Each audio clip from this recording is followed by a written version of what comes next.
गर फिरदौस बरुए जमी अस्त, गर फिरदौस बरुए जमी अस्त, हमी अस्तो हमी अस्तो हमी अस्त। ये फिक्रा एक दो बार नहीं, कई बार कहा गया है, लिखा गया है, इसकी चर्चा हुई है।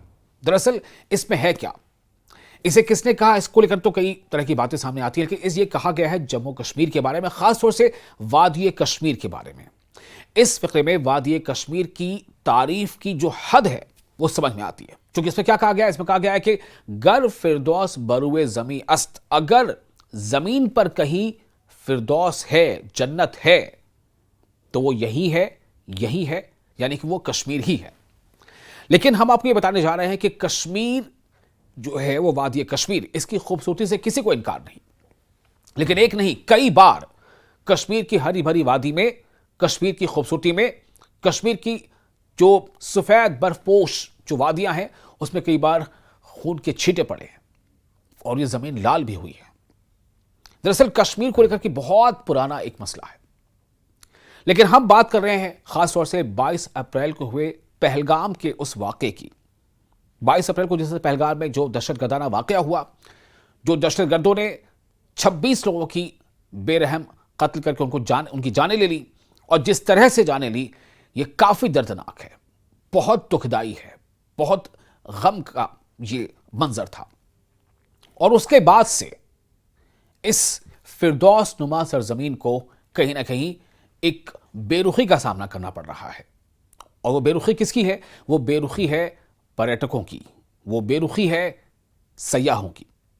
लेकिन इस बेरुखी को दूर करने के लिए, गम अंदोह और उदासी के इस बादल को छट जाने के लिए एक कोशिश हुई है, और वो कोशिश ये है कि जम्मू कश्मीर की जो हुकूमत है, जो चुनी हुई सरकार है, जिसके चीफ मिनिस्टर हैं उमर अब्दुल्ला, तो उमर अब्दुल्ला ने अपनी पूरी कैबिनेट की एक मीटिंग की, और ये मीटिंग कहां की? पहलगाम में की। जी हां, वही पहलगाम जो 22 अप्रैल के वाक़े के बाद से बहुत ज्यादा सुर्खियों में है। तो मीटिंग क्यों की? कैबिनेट की यह बैठक उमर अब्दुल्ला ने पहलगाम में क्यों की? क्योंकि यह पहली बार हुआ है कि पहलगाम में कोई कैबिनेट की बैठक हुई हो, काबीना की बैठक हुई हो।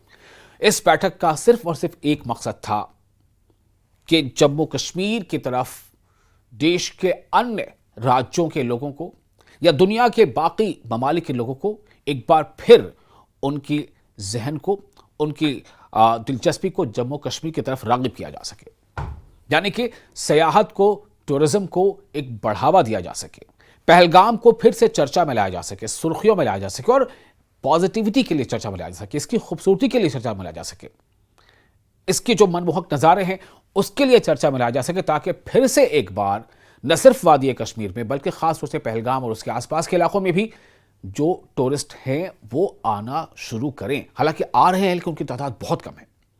अब चूंकि कश्मीर वादी जो वादी कश्मीर है, वहां ना तो कोई बड़ी इंडस्ट्री है, ना कोई कल कारखाने हैं, ना रोजगार कमाने के दूसरे बड़े जराए हैं।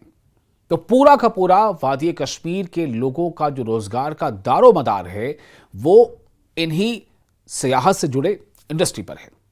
यानी अगर कोई इंडस्ट्री है तो वो इंडस्ट्री है टूरिज्म की।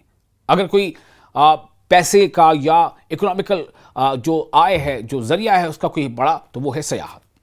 लेकिन अगर टूरिस्ट नाराज हो जाए, सयाह नाराज हो जाए, तो आप सोचिए कहां कहां नुकसान होता है।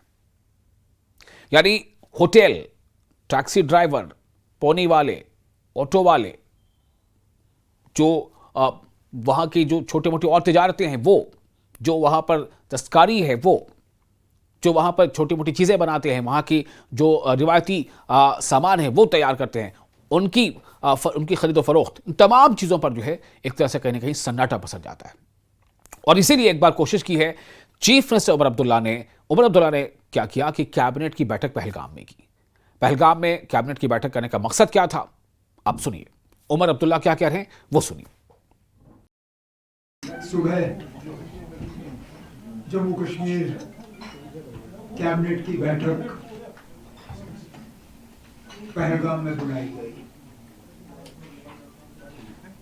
और ये इस हुकूमत के लिए पहली मर्तबा है कि हमने जम्मू या श्रीनगर से बाहर आके कैबिनेट की कोई मीटिंग की हो। खून खराबा, इन चीज़ों के हवाले से हमारा जम्मू कश्मीर में तरक्की का जो एजेंडा है, जम्मू कश्मीर की खुशहाली का जो एजेंडा है, जम्मू कश्मीर के लोगों का की जो नुमाइंदगी करने का जो हमारा एजेंडा है, वो रुकेगा नहीं। इस मीटिंग के हवाले से हम कश्मीर के लोगों को और खासकर पहलगाम के लोगों को, जो उनका रवैया रहा, जो उनकी बहादुरी रही, जो उन्होंने एक आवाज में आके तशद्दुद और खून खराबे के खिलाफ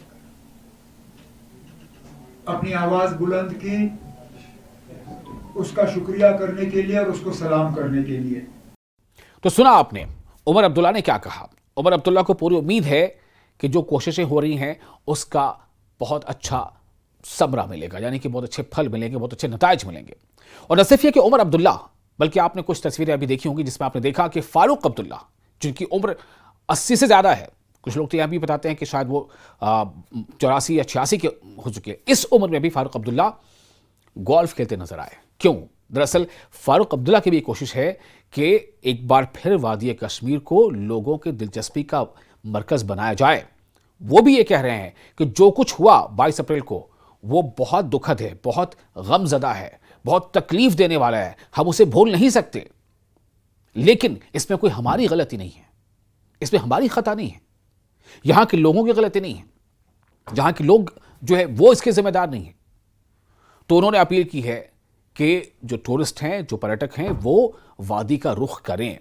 साथ ही फारूक अब्दुल्ला ने यह भी कहा कि वजीर आजम से भी मैं अपील करता हूं कि वजीर आजम यानी प्रधानमंत्री जो है वो देश के लोगों को बताएं, उनसे अपील करें कि देश के लोग कश्मीर का रुख करें और यहां की सियाहत को जो है एक बार फिर से कुव्वत बख्शे। सुनिए फारूक अब्दुल्ला ने क्या कहा है। मैं उनकी मायूसी दूर करने ये कहने के लिए नहीं, ये एक इम्तहान था, इंशाल्लाह हम इस इम्तहान से निकल जाएंगे। हमारे वतन के लोग ज़रूर आएंगे, वो ये जानते हैं कि हमने नहीं किया, हम इसके जिम्मेदार नहीं हैं।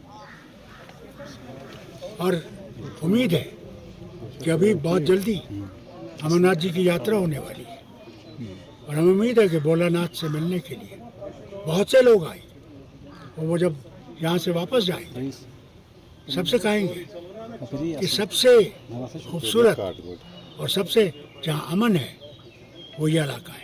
तो आपने इस दोनों को सुना, आपने उमर अब्दुल्ला को भी सुना, आपने फारूक अब्दुल्ला को भी सुना। फारूक अब्दुल्ला जहां एक तरह से अपनी कोशिश, चूंकि कहा जाता है कि फारूक अब्दुल्ला अपने आप एक इंस्टीट्यूशन है जहां उन्होंने अपने तौर पर कोशिश की है कि सियाहत को फिर से एक बार यहां फरोग दिया जाए, वहीं उमर अब्दुल्ला ने, चूंकि वो चीफ मिनिस्टर हैं, हालांकि अभी यूटी है, रियासत नहीं है, बहुत तरह से बहुत सारे इख्तियार उनके पास हैं, बहुत सारे इख्तियार नहीं भी हैं, लेकिन उसके बावजूद उमर अब्दुल्ला की कोशिश है कि एक बार फिर से पहलगाम, बैसरन घाटी तो फिलहाल अभी एक हिफाजती नुक्ते नज़र से वहाँ पर तो अभी जाना अलाउड नहीं है, लेकिन उसके आसपास बहुत सारे ऐसे इलाके हैं जहाँ पर सयाह आ सकते हैं, लुत्फ़अंदोज़ हो सकते हैं, अपने बेहतर वक्त गुजार सकते हैं, अपने लोगों के साथ आ सकते हैं और खुशियाँ बटोर सकते हैं। तो अब सवाल यही है कि क्या ये कोशिशें रंग लाएंगी? देखना अहम होगा। मैं था आपका हमसफ़र विसाल, आपका मेज़बान विसाल, और इंशाअल्लाह हम इस तरह की कोशिशें, इस तरह की ऐसे वीडियोज़ आपके लिए लेकर आते रहेंगे। हमें दे इजाज़त।